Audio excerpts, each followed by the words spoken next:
Hannelore Schmatz, the first woman to die on Everest.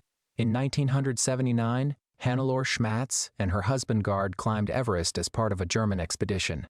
Gard reached the summit first, but warned Hannelore about worsening weather. She ignored him. On October 2nd, facing minus 30 degrees Celsius temperatures, fierce winds, and blowing snow, she made the summit too late in the day. Descent was worse. She and fellow climber Ray Jane ran critically low on oxygen. Unable to move fast and trapped in the death zone overnight, Ray died in the cold. Hannelore tried to walk down with Sherpa's help, but fell just 328 feet from Camp 4, asking for water before she died. Her body remained there for years, upright against her backpack, her open eyes, and flowing hair creating a ghostly roadside attraction. Only a big storm in 1984 finally carried her body away. David Sharp, the man everyone saw and none saved. Fast forward to May 2006. David Sharp, a 34-year-old British climber, tries Everest solo. No radio, no Sherpa guide, and just a couple of emergency oxygen bottles. This was his third attempt. He'd been stunned by frostbite before and almost made it the year prior. On his descent, he took shelter in Green Boots Cave, a rocky spot notorious for being the resting place of a climber who died a decade earlier. Imagine freezing, exhausted, arms wrapped around knees, icicles hanging from your eyelashes. Sounds cozy, right? Turkish climbers found him barely awake and gave oxygen, but kept descending. A New Zealand climber offered oxygen again. Sharp refused. Throughout the day, 36 climbers passed him. Some tried to help. Most assumed he was dead. Lebanese climber Maxim Chaya stayed until he had to leave to save himself. Sharp died that day. Over 40 people saw him dying and walked away. Sir Edmund Hillary, the first man to climb Everest, publicly condemned the climbers for leaving Sharp to die, reminding us that Everest is tough. But sometimes, humanity is tougher.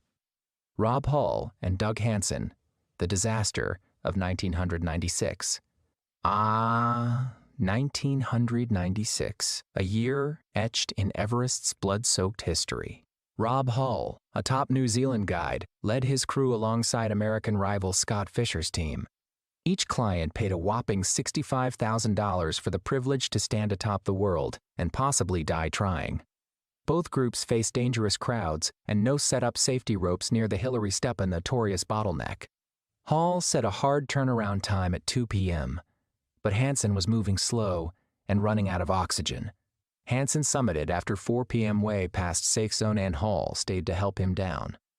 Then, a brutal storm struck with 70 mph winds and temperatures below minus 40 degrees Celsius. Hall and Hansen got trapped at 28,700 feet, and Hall spent the night calling his pregnant wife back home. While the team tried to rescue them, weather was deadly. Hansen died, and Hall soon after, both bodies still on Everest. 8 climbers died this day, marking one of the deadliest for Everest. Tragic tale of Francys Arsentiev, Sleeping Beauty of Everest. May 17, 1998. Meet Francys Arsentiev, a 40-year-old from Colorado with nerves of steel. Alongside her husband Sergei, the legendary snow leopard who'd conquered 5 Soviet peaks, Francys had one goal: become the first American woman to summit Everest without oxygen tanks. Because who needs oxygen when you've got stubbornness and an 11-year-old son with nightmares about his parents trapped on a mountain? They climbed without radios, Sherpas, or oxygen bottles. The climb was brutal. Above 26,000 feet, every step felt like walking through molasses. But Francys reached the summit on May 22nd, 30 minutes late past the safe turnaround time. Darkness crept in, and so did the death zone effects. On the descent, Francys and Sergei got separated. Sergei made it back to camp, but Francys disappeared. The next morning, Sergei tried to rescue her with oxygen bottles and medicine, but he vanished too. Days later, British climber Ian Wood found Francys lying in the snow at minus 40 degrees Celsius, stripped down to her underwear because frostbite had scrambled her brain into thinking she was burning up. Ian tried for hours to dress her and move her, but her muscles had stiffened like a frozen doll.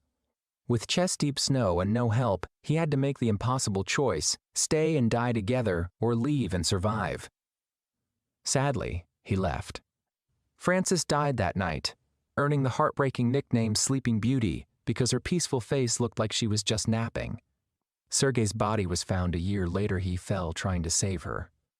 In 2007, Ian returned to move her body from the climbing route, wrapping her in an American flag.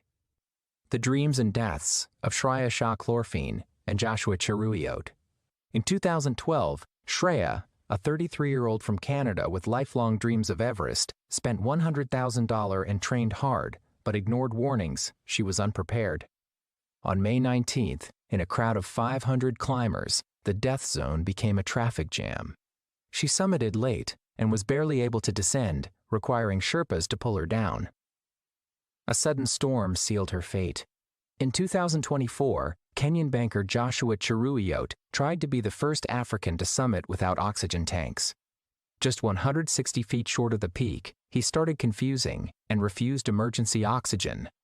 He died trying, and his Sherpa guide vanished in rescue attempts. Scott Fischer, the guide who put others before himself. Fischer, heroic but doomed, pushed himself to help sick clients down the mountain. Despite feeling weak and sick after days of strain, he insisted on being the last to descend. As the storm hit, Fischer got confused and weak. Near the Hillary step, he couldn't go further, telling his Sherpa to get others down safely. Left behind in the blizzard, he froze to death. The empty oxygen mask around his face was a haunting last image.